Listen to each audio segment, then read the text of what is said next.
Saúdo a todos com a graça preciosa de Jesus, amém.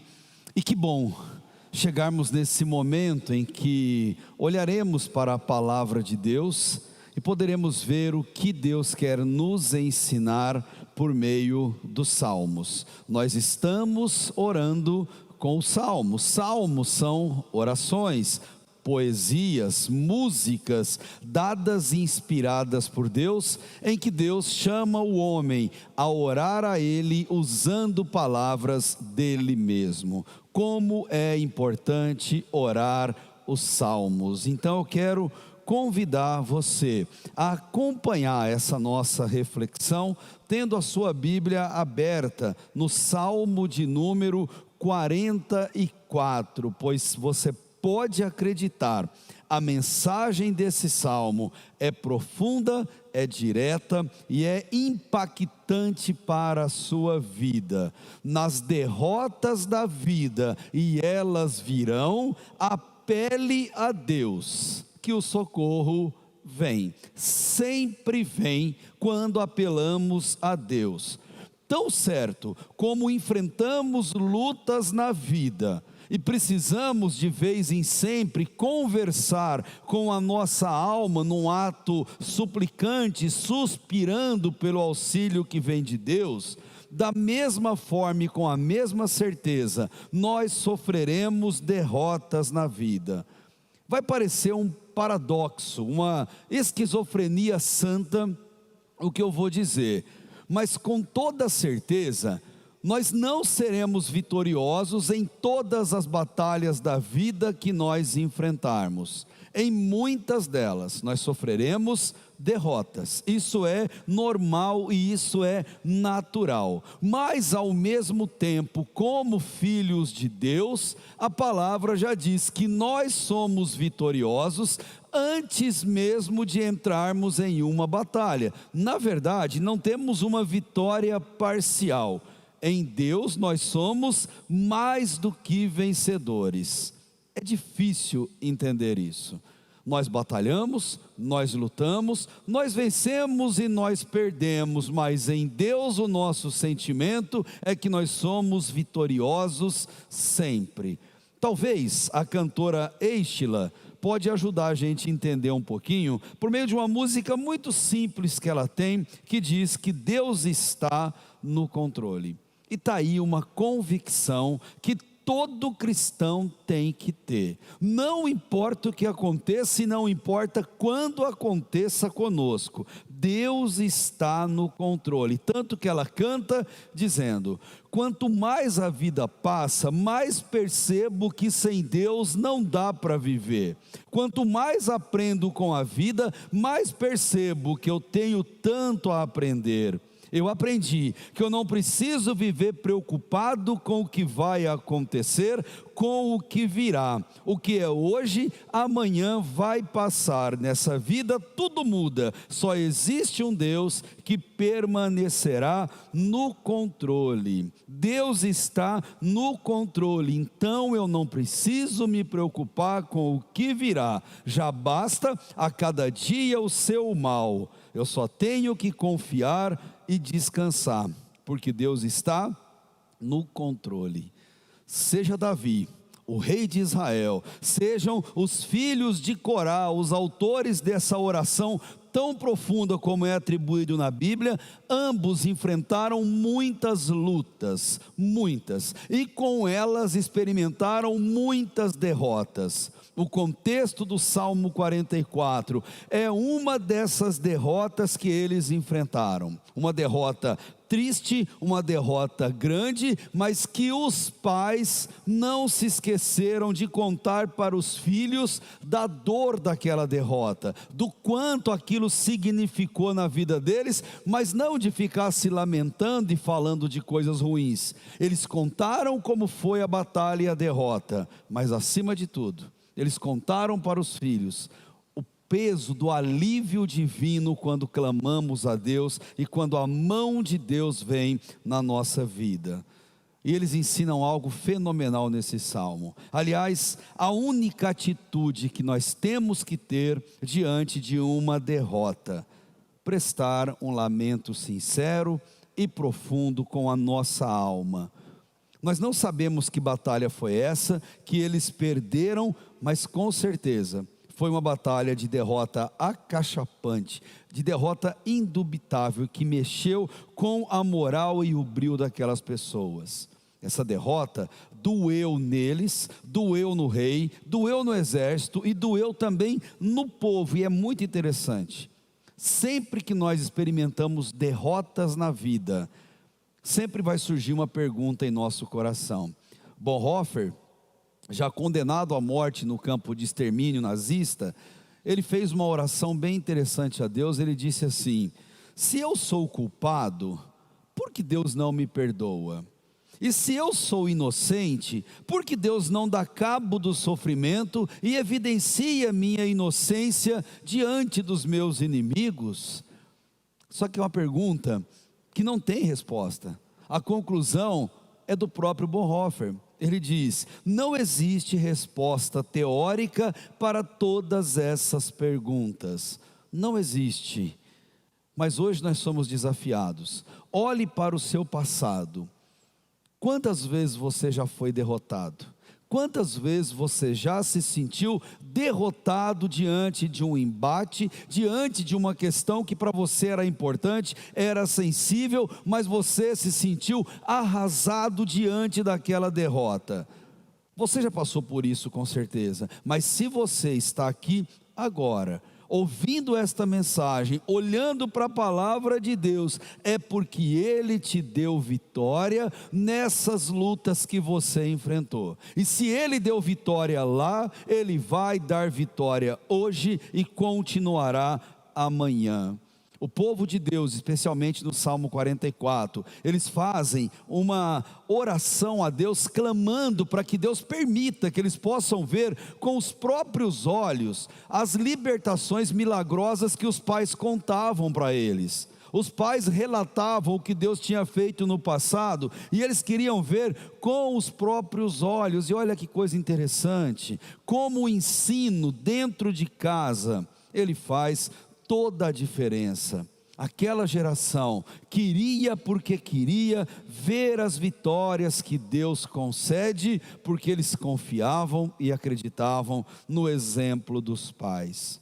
Aliás, a você que está nos acompanhando, quão importante é a orientação dada pelos pais.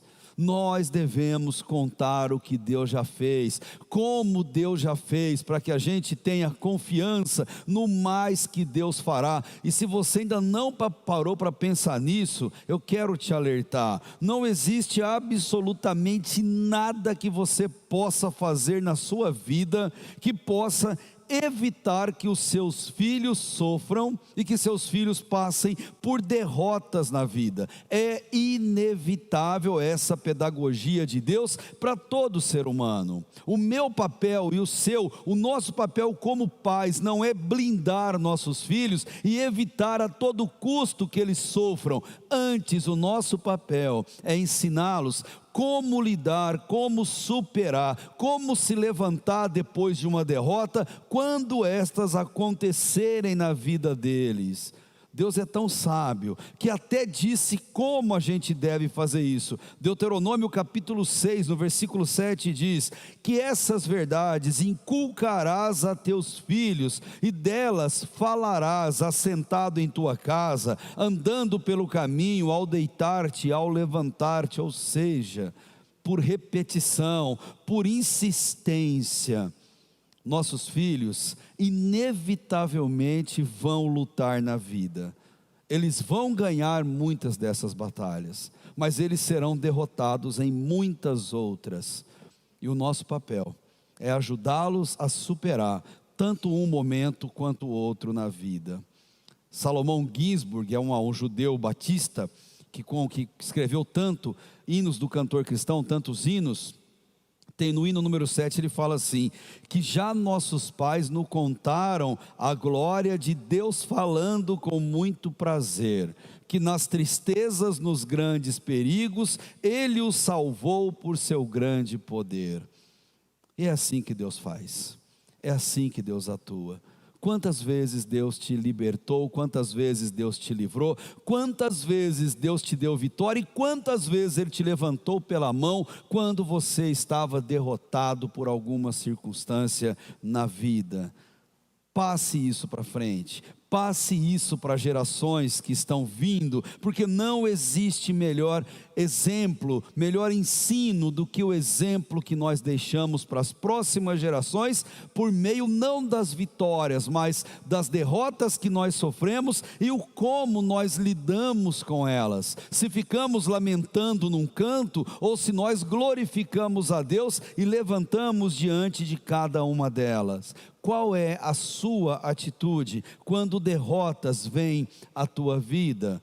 E vou dizer para você uma verdade: se estivermos em constante comunhão com Deus, nós podemos afirmar com certeza o que diz aí no verso 18 desse salmo: não tornou atrás o nosso coração, nem se desviaram os nossos passos dos teus caminhos.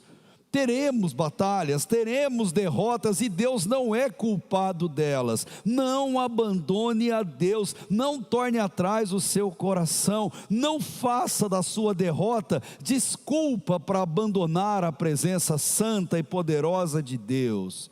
Todos nós vivemos em conflitos espirituais e isso vai ser constante na nossa vida. Por isso que no verso 22 ele diz: nós somos considerados como ovelhas indo para o matadouro, e ser cristão é isso. O mundo nos encara dessa forma, nós mesmos nos encaramos dessa forma por causa da natureza pecaminosa. E uma grande verdade salta nesse salmo: as batalhas que nós lutamos sozinhos são passos vacilantes rumo ao abismo certo. Lutar sozinho é derrota certa. Agora, as batalhas que Jesus luta em nosso lugar, elas são vitoriosas e devem ser contadas de geração em geração. Olha o verso 1 até o 3, o que o salmista escreveu, orou e cantou. Ó Deus, nós ouvimos com os nossos ouvidos, nossos pais nos têm contado os feitos que realizaste em seus dias, nos tempos da antiguidade. Tu expeliste as nações com a tua mão, mas a eles plantaste. Afligiste os povos, mas a eles estendeste largamente. Pois não foi pela sua espada que conquistaram a terra, nem foi o seu braço que os salvou, mas a tua destra e o teu braço, e a luz do teu rosto, porquanto te agradaste deles. Olha que fantástico. Os pais contavam para os filhos como Deus dava vitória, como Deus tratava com cada um deles no passado.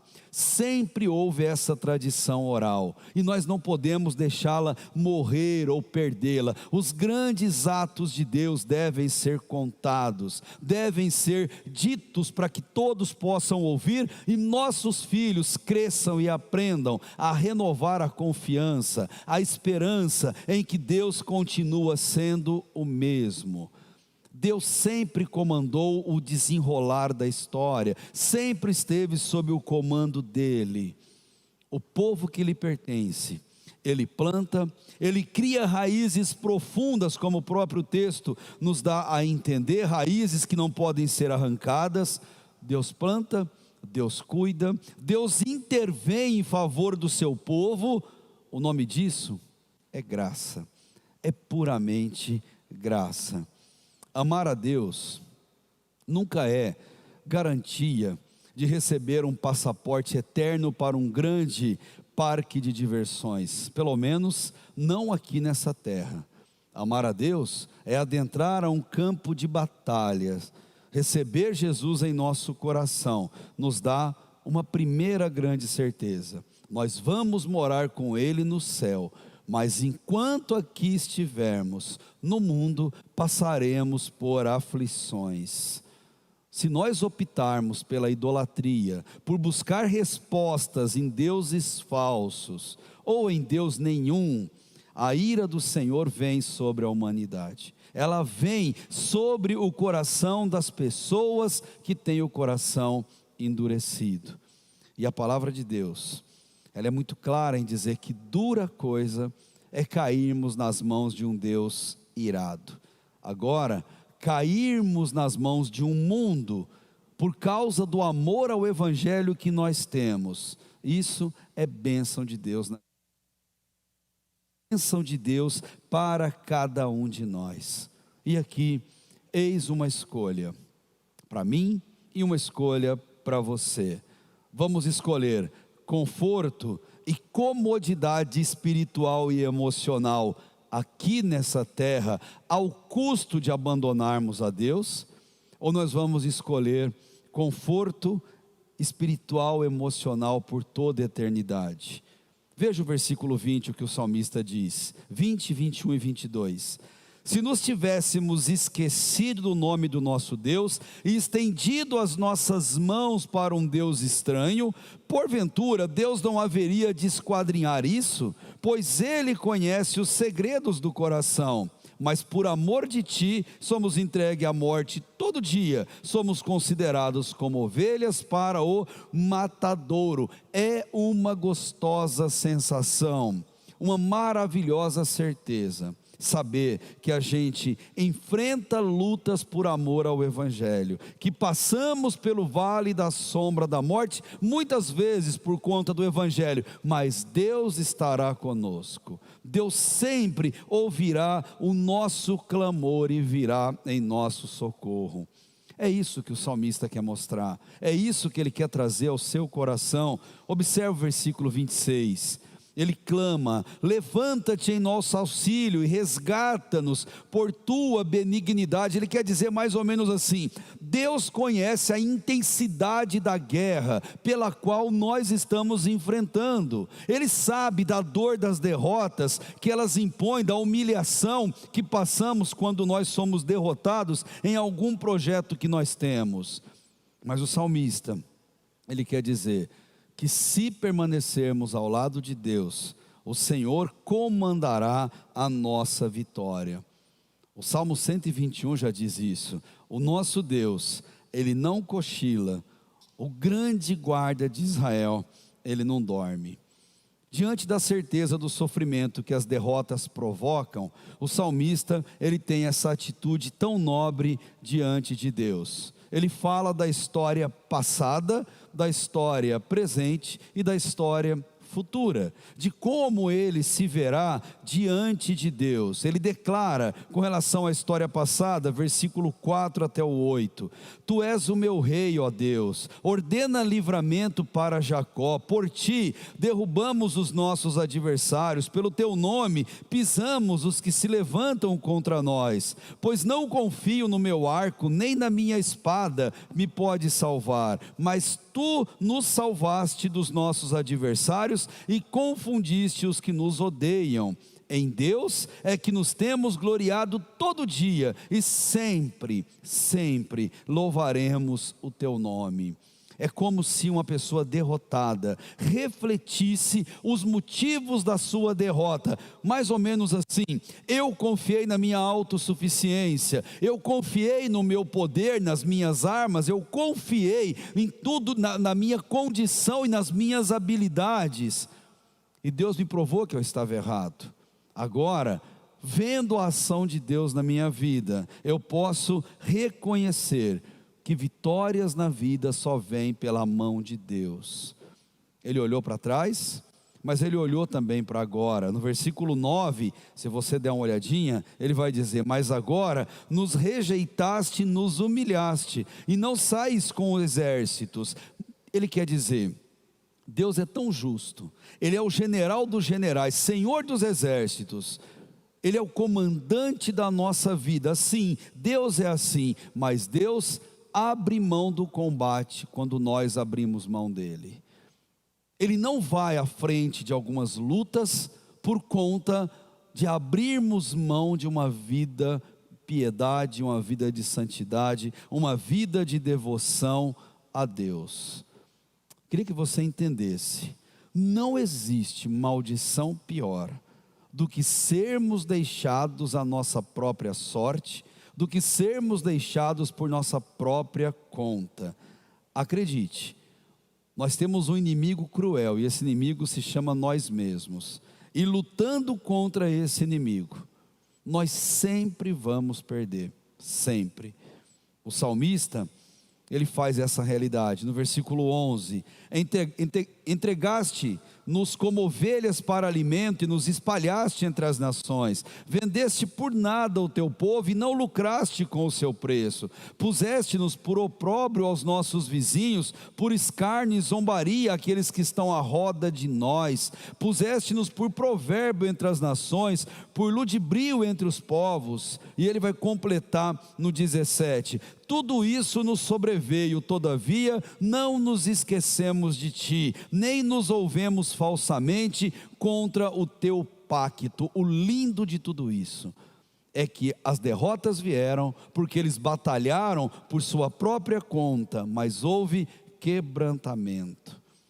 Derrotas têm que nos quebrantar.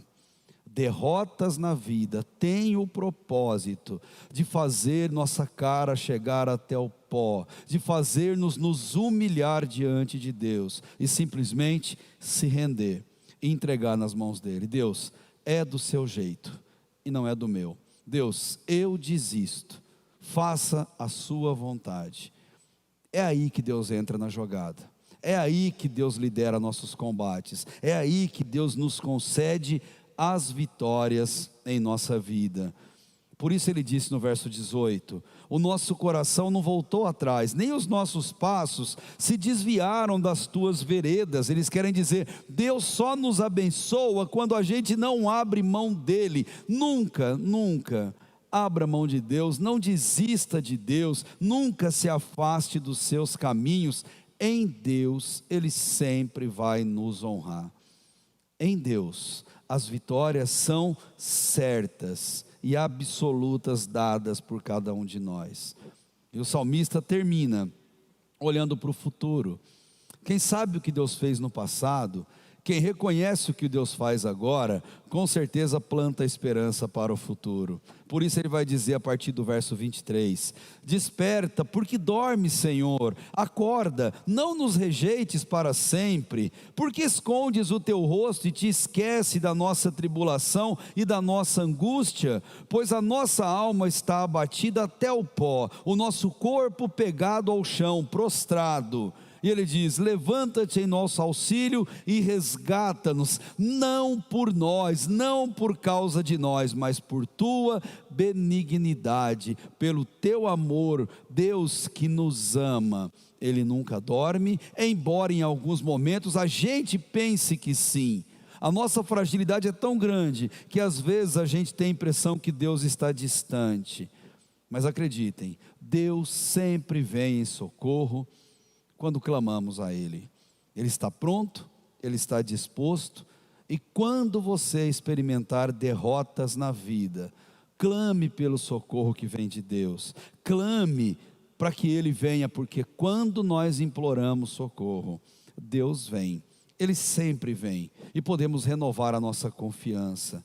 Fuja das derrotas provocadas pelo pecado, fuja o quanto você puder, mas aquelas derrotas que você não tem como evitar, acontecem em sua volta, aprenda a passar por elas e superá-las com auxílio divino.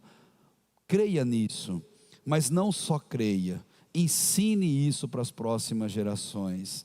Nas derrotas da vida, e elas virão, apele a Deus, que o socorro vem, sempre vem. Se você crê nisso, eu te convido, vamos orar, vamos falar com Deus em nossa oração. Deus, obrigado, porque a sua palavra nos motiva, a tua palavra, Deus, nos faz olhar o que o Senhor já fez, entender o que o Senhor está fazendo e esperar no muito que o Senhor ainda fará na nossa vida. Sabemos, ó Deus, que batalhas são constantes e que derrotas, ó Deus, não serão raridade na nossa vida. Mas queremos, ó Deus, declarar a nossa fé e confiança, que em todos os momentos de dificuldade, o Senhor está ao nosso lado, o Senhor vem ao nosso socorro. E é isso, ó Deus, que eu quero pedir ao Senhor nesse momento. Se alguém ora conosco, se alguém enfrenta um momento de luta, de dificuldade, de angústia e clama por socorro, eu peço a Deus diretamente dos céus que o socorro venha até essa vida. Visite, Deus, essa pessoa no leito do hospital ou mesmo em sua casa, enfermo, lutando contra uma doença. Visite, Deus, aquele que está doente emocionalmente, enfrentando, ó Deus, uma decepção, um luto, uma dor, uma angústia. Visita, Deus, todos aqueles que clamam por socorro, pois necessitam, Deus, do único socorro efetivo, que é aquele que vem do Senhor. Responde, Deus, aos que clamam, aos que imploram. Obrigado, Deus, por poder desfrutar dessa certeza que o Senhor nos ama, se importa conosco e vem ao nosso socorro. E eu te louvo por isso, ó Deus, e te apresento nossas vidas e clamo, Pai, para que possamos renovar a nossa força, a nossa esperança e a nossa confiança no Senhor. E por isso eu te louvo, Deus, e agradeço. No nome de Jesus, amém e amém.